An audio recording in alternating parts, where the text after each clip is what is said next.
이 이야기는 며느리들의 경험담이나 사연을 바탕으로 만들어진 글로 사실이 아니거나 허구일 수 있습니다. 안녕하세요. 저는 결혼 1년차 주부입니다. 먼저 제 소개를 하자면 저희 친정부모님들은 5년 전 이혼을 하신 상태이고 저희 친정아버지는 얼마 전 다시 재혼을 하셨습니다. 그로 인해 친정아버지께서는 재혼 후 재산 문제로 인해 나중에 일이 발생하지 않게 처리를 하신다며 저에게 10억이 넘는 유산을 미리 증여해 주셨습니다. 또 현재 친정엄마는 혼자 힘들게 살고 있는데 친정아버지는 저에게 엄마 몫으로 5억을 더 주시며 돌아가실 때까지 목돈을 한 번에 주지 말고 매월 용돈식으로 주라고 당부하시며 맡기셨습니다. 그래서 저는 매달 말일 친정엄마에게 200만 원씩 용돈을 보내고 있으며 제 돈을 조금 더 보태 엄마에게 3억짜리 아파트도 한 채 해드렸네요. 여기까지가 제 소개였고 저희 남편 집, 그러니까 시댁 사정은 처음에 엄청 부자인 줄 알았습니다. 저희 남편을 처음 봤을 때 외모나 돈 씀씀이가 무척 검소하고 착했으며 저를 끔찍이 사랑해줘서 전후 사정 생각지도 않고 결혼을 결심하게 되었었는데 그게 결국은 제 발등을 찍은 계기가 되었었네요. 결혼 전 남편 말은 시댁 사정은 평범하고 하나 있는 형은 의사이시며 아직 미혼이고 부모님께 매달 200만 원씩의 용돈을 드리고 있다 했습니다.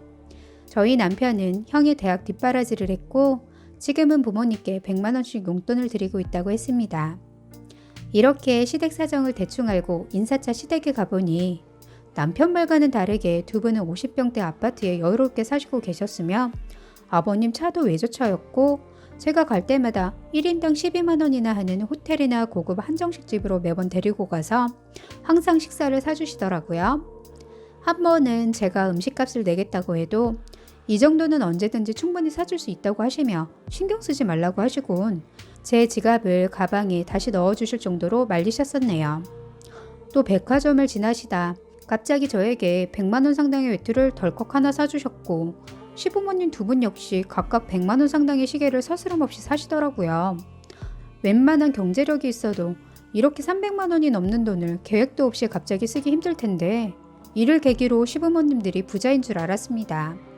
처음엔 남편이 워낙 정직하고 본인 가정을 낮춰서 이야기하는지 알았으며 연애 당시 제가 뭐에 쓰였던 건지 잘 살면서도 검소하게 아끼는 남편 모습에 그냥 더 좋아 보이기만 했었는데 그땐 제가 미쳤던 거였죠. 상견례는 남편 쪽에서 시댁 부모님과 의사 형이 나오셨고 저는 친정아버지와 저 단둘이 나갔었습니다. 남편 형은 저희 남편에게 그동안 고생했다며 5천만 원 정도 결혼 자금을 해주신다고 하셨고 시부모님들은 사업으로 인해 지금 당장 돈이 묶여 있으니 본인들은 나중에 해준다며 지금은 저희 보고 알아서 살아라 하셨습니다. 그 소리 듣고 저희 친정아버지는 아버지 명의의 50평대 아파트가 비어 있으니 결혼해서 들어와 살길 바랐으며 평생 살아도 괜찮으니 둘이 행복하게만 살라고 하셨습니다. 저희는 그렇게 결혼하게 되었고 저는 집을, 남편은 남편 형이 주신 돈으로 혼수를 해서 결혼하게 되었습니다. 또 제가 여유가 있으니 남편이 결혼 전 부모님께 드리던 용돈 100만 원도 그대로 드리기로 했으며 제가 받은 유산에 대해서는 남편이 전혀 관여하지 않기로 했었고 시부모님에게도 평생 비밀로 해달라고 하며 결혼 전 약속을 했었었네요. 아무 일 없이 잘 지나가고 1년 뒤 남편 형분이 결혼을 하시겠다며 여자분을 한번 데리고 오셨는데 엄청 미인해 친정도 엄청 부자라 하시더라고요. 신혼집과 아주버님 차와 그리고 결혼식까지 모두 여자분 집에서 호화롭게 해주실 만큼 여유로운 집안이다 보니 시부모님들이 무척이나 좋아하셨습니다. 그런데 문제가 생긴 건 저희 시부모님은 여유로운 첫째 며느리 친정에 돈 잘 버는 의사 아들을 뒀으니 이젠 좀 더 누려보셔야겠다는 생각이셨던 건지 기존 한 달 용돈 200만 원에 100만 원을 더 추가해 300만 원의 용돈을 요구하셨다가 형님에게 퇴짜를 받으셨는데 비상이 걸렸다 하더라고요. 시부모님 생각은 잘난 큰아들 덕에 친정 잘 사는 며느리를 얻었으니 노후가 더 편해질 거라 생각하고 용돈을 요구하셨던 거였는데 형님 입장에서는 결혼시 아주버님이 의사라는 직원 말고는 내세울 것도 없고 시댁에서 한 푼 해준 것도 없으니 많이 서운했나 보더라고요. 시부모님들은 300만 원을 요구했다가 기존 용돈에서도 100만 원이 더 줄은 100만 원만 용돈을 받기로 했다네요. 그래서 잘 사는 시댁에서 100만 원 줄였다고 비상 걸릴 이유가 뭐냐고 물어보니 사실 시댁 50평대 아파트도 헐만 좋은 월세였고 시아버님이 타고 다니시던 외제차도 아주버님 명의로 대출을 잔뜩 받아 산 차였던 거였습니다. 또 시댁에서 아주버님의 의사라는 명함을 내세워 신용대출도 몇 억 받은 게 있었는데 알고 보니 그 돈을 그동안 재벌 흉내를 내며 흥청망청 썼던 거였더라고요. 결혼 후 형님이 이걸 하시고 시댁에 차도 가져가셔서 파셨던 거고 용돈도 줄이시고 결단을 내리신 거였습니다. 결국 남편 형은 공부만 잘해 성공은 했으나 그동안 부모에게 허수아비처럼 휘둘리기만 했었는데 이제야서야 제대로 경제관념이 바뀌신 똑똑하고 현명한 부인을 만나 제자리를 찾는다는 소식에 기뻤습니다. 하지만 그 여파가 저한테 와서 요즘 아주 지옥을 맛보고 있는 중입니다. 시부모님들은 용돈을 줄이면 절대 안 된다고 아주버님에게 하소연했지만 그 뒤에 형님이 떡하니 버티고 서 계시니 아주버님은 형님의 뜻에 따를 수밖에 없었고 아주버님 월급도 이젠 형님이 관리하신다 하니 앞으로는 아주버님께는 돈 나올 구멍이 10원도 없다 하더라고요. 그러시면서 시부모님들은 저보고 급한 대로 아주버님이 주시던 용돈 100만 원을 앞으로 매월 주던지 아니면 저희 집으로 합가해서 들어오시겠다고 으름장을 놓으셨습니다. 남편도 은근 저희가 본인 부모에게 용돈 100만 원을 더 주던지 아니면 합가해서 같이 살자는 의견을 내세웠고 제가 둘 다 싫다고 하니 갑자기 저희 엄마께 용돈 드리는 것을 가지고 트집을 잡기 시작하더라고요. 그래서 엄마께 드리는 매달 200만 원은 친정아버지가 나한테 부탁한 일이었고 그게 싫다면 일시불로 엄마 돈을 엄마께 타 드리고 마무리 짓겠다고 하니 남편은 안 된다고 방방 뛰더라고요. 장모님은 집도 있고 이제 사실만 하니 차라리 그 돈을 본인 부모 30평대 전세를 하나 얻어주던지 집을 하나 사주자는데 기가 막혔습니다. 그날 남편은 저랑 옥신각신하며 하루 종일 말다툼했고 도저히 답이 안 나온다며 저희 아버지가 주신 유산 이야기를 본인 부모님들에게 쭈르르 달려가 모두 이야기를 했더니 두 분이 그날 저녁 저희 집으로 갑자기 찾아오셨습니다. 그러시면서 시부모님들은 믿는 도끼에 발등에 찍히셨다면서 많이 억울해 하시던데 큰아들한테 그동안 빼먹을 거 다 빼먹고 이용할 거 다 이용하고 이제야 본인 삶을 살려 하려는데 도대체 자식을 뭐로 생각하고 키우셨던 건지 시부모님의 저 파렴치한 태도가 도저히 이해가 안 가더라고요. 저한테 오셔서는 앞으로 본인들이 어떻게 해주길 바라냐고 물어와서 저는 바라는 거 없고 그냥 기존에 드리던 용돈 100만 원만 자식된 도리로 그냥 드릴 수는 있지만 더 이상의 추가 용돈과 합가는 절대 안 하겠다고 거절했습니다.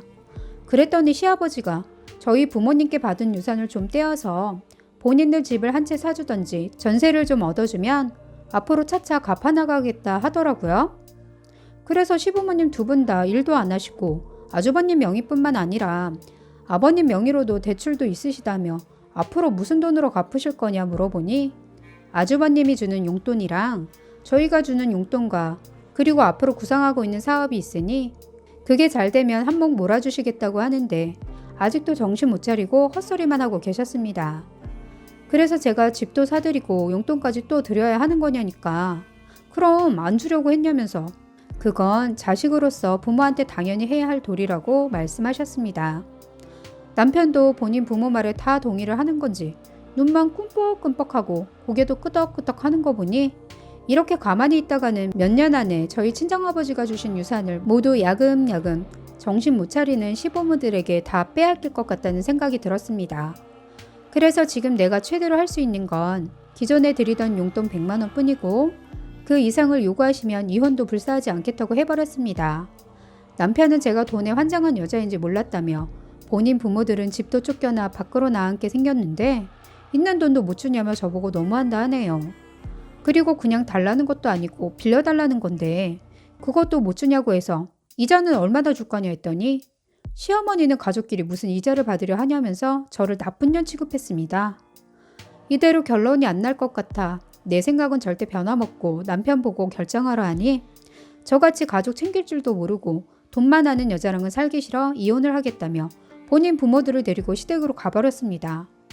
그 후 2달 넘게 남편은 신혼집으로 오지 않았고 종종 저에게 전화해서 지금도 네 생각이 변함없이 한결같은 거냐 되물어오는 말만 하기에 앞으로도 내 생각은 영원히 변함이 없을 거니 이런 전화 따위는 절대 다시 하지 말라고 하곤 남편을 차단시켜버렸네요.